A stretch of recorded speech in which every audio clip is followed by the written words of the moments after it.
Ugyan Budapesten 300 000 lakótelepi lakás van, ezeknek csak 20%-a rendelkezik korszerű szigeteléssel. Azok, akik már igényelték a házuk szigetelését, csak előnyökről számoltak be.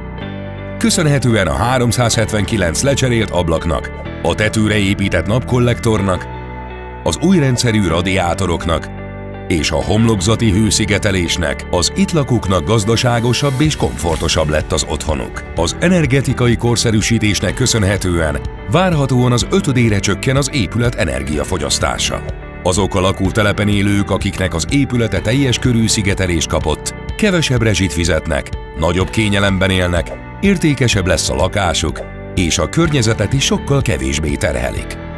Azoknak pedig, akik még nem szigetelt panelházban laknak, segít a Budapesti Klímaügynökség.